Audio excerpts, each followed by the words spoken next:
Well, it was great, because we were invited down by Inker, and they were putting out Let Go, and they did 1,000 copies and had them in little plastic bags with a couple of badges. It was very independent, and it was exciting for us, and we came down, and we thought there would be like 200 people at the show in Sao Paulo, and there were like 800 or 900 or something, and they knew all the words, and we hadn't had a record out officially since '96, so we were just really surprised. Yeah, there's no real hiatus the last 2 years. We were finishing up touring for If I Had a Hi-Fi, and then just doing little one-off tours or one-off shows here and there, and then writing the songs for Stars Are Different to Astronomy. So, and I moved to England meanwhile. Ira just had a baby, so there's been stuff going on. Honestly, we go a little easy on ourselves. We're not always super rushing, and I think that's part of why we've been together for so long. Is you hear about this famously, that if bands really go for it all the time and they're make a record, go on tour, make a record, go on tour, and go like right from the tour into the studio, I don't think they last that long. And for us, coming up on 20 years, I think not pushing ourselves to death is probably part of what's made us.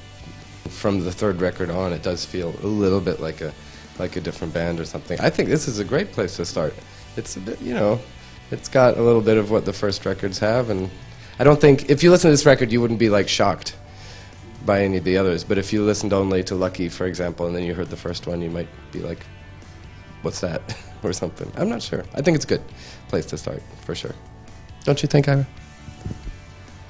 Yes. See, he says so, yeah. I tend to listen to them so much to try and get to the point where I don't like it anymore. If I'm working on one at night, and if I wake up in the morning and it's not the first thing in my head, then I'm kind of worried about it. But if it is the first thing, then I think that might be all right. But it's like trying to listen to it so much that I could start to be bored. And if that doesn't happen, then maybe it's got a shot, So try to just do quality control ahead of time. It would be a bad feeling if like a year later we were like, yeah, the record sucks.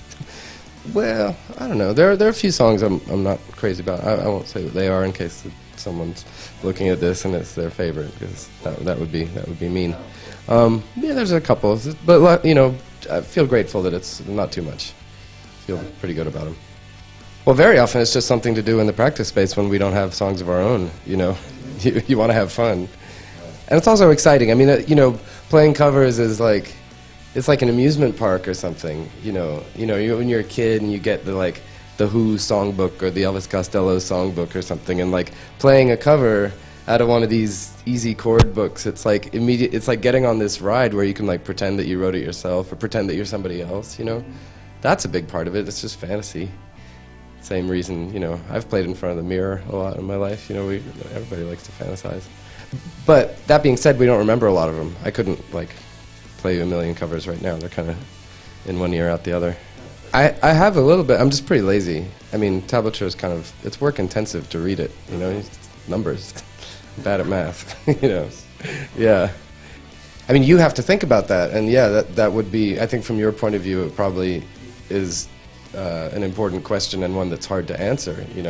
What is the state of rock, and do fewer people like it? We don't really have to think about it. I'm not sure.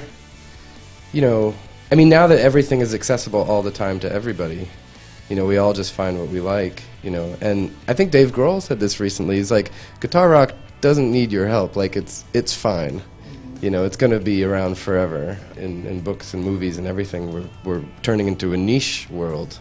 And the giant hits are not as big as they were, but the variety is much greater. Pros and cons, we'll see how it works out. I'm sure in 10 or 20 years we'll have a better perspective about what that changed. Did it lessen the sense of community between people, or did it allow more smaller communities to be stronger? I don't know. Jack White, how many new icons are there in rock and roll? I'm not sure. And guitar. Probably. At this point, why stop? Yeah.